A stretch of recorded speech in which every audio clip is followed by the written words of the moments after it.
Bharat America ವ್ಯಾಪಾರ ಒಪ್ಪಂದಕ್ಕೆ ಸಂಬಂಧಿಸಿದಂತೆ ಕಾಂಗ್ರೆಸ್ ನಾಯಕ ರಾಹುಲ್ ಗಾಂಧಿಯವರ ವಿರುದ್ಧ ತೀವ್ರ ವಾಗ್ದಾಳಿ ನಡೆಸಿದ ಕೇಂದ್ರ ಗೃಹ ಸಚಿವ ಅಮಿತ್ ಶಾ ಅವರು ಒಪ್ಪಂದದಲ್ಲಿ ರೈತರು ಮತ್ತು ಮೀನುಗಾರರ ಹಿತಾಸಕ್ತಿಗಳನ್ನು ಸಂಪೂರ್ಣವಾಗಿ ರಕ್ಷಿಸಲಾಗಿದೆ ಎಂದು ಪ್ರತಿಪಾದಿಸಿದ್ದಾರೆ. ಪುದುಚೇರಿಯ ಕಾರೈಕಲ್ನಲ್ಲಿ ನಡೆದ ಬಿಜೆಪಿ ರ್ಯಾಲಿಯನ್ನ ಉದ್ದೇಶಿಸಿ ಮಾತನಾಡಿದ ಅಮಿತ್ ಶಾ, ರಾಹುಲ್ ಗಾಂಧಿ ಪ್ರತಿದಿನ ಸುಳ್ಳು ಹೇಳುವ ಹೊಸ ಸಂಪ್ರದಾಯವನ್ನ ಆರಂಭಿಸಿದ್ದಾರೆ.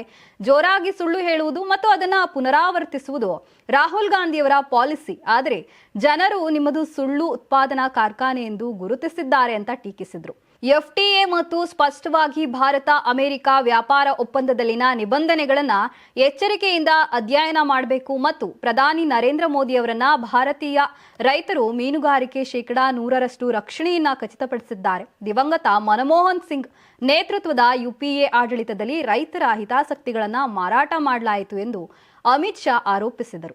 ಇನ್ನು 2029ರಲ್ಲಿ ಪ್ರಧಾನಿ ನರೇಂದ್ರ ಮೋದಿ ನೇತೃತ್ವದಲ್ಲಿ ಕೇಂದ್ರದಲ್ಲಿ ಮತ್ತೆ ಬಿಜೆಪಿ ಅಧಿಕಾರ ವಹಿಸಿಕೊಳ್ಳುತ್ತದೆ ಎಂದು ಇದೇ ವೇಳೆ ಅಮಿತ್ ಶಾ ವಿಶ್ವಾಸ ವ್ಯಕ್ತಪಡಿಸಿದರು.